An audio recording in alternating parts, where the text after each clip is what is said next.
Whole grain bread is generally the better choice for managing cholesterol compared to white bread, and the difference lies primarily in how each is processed and what gets lost along the way.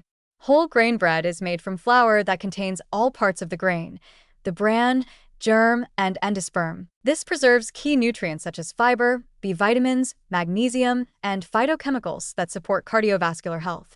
In contrast, white bread is made from refined flour that strips away the bran and germ, leaving mostly starch and minimal nutritional value. For people concerned about cholesterol, the fiber in whole grain bread, especially soluble fiber, is critical.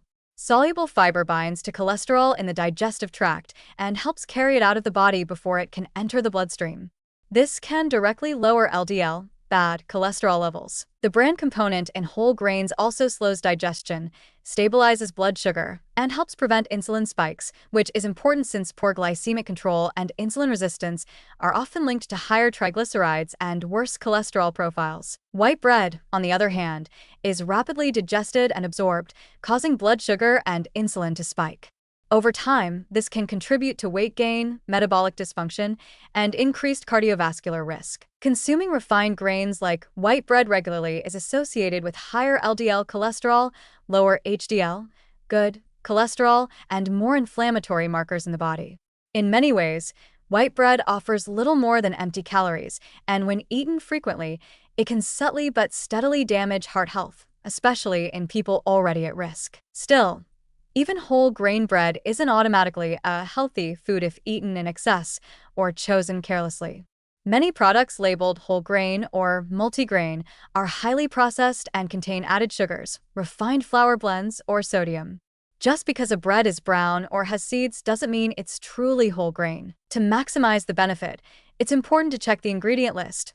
Whole wheat or whole grain should be the first ingredient, and there should be minimal added sugars and preservatives. Portion size matters, too. Two large slices of whole grain bread can still pack in 200 plus calories and a notable amount of carbohydrates, which need to be accounted for in any heart-healthy diet. Another warning is the misconception that switching to whole grain bread alone will dramatically lower cholesterol. The effect is modest unless it's part of a comprehensive dietary shift that reduces saturated fats, trans fats, added sugars, and processed foods. Whole grain bread can support cholesterol-lowering efforts, but it can't cancel out the effects of a diet high in red meats, butter, fried foods, or sugary beverages. It's also worth remembering that not everyone tolerates wheat-based bread well.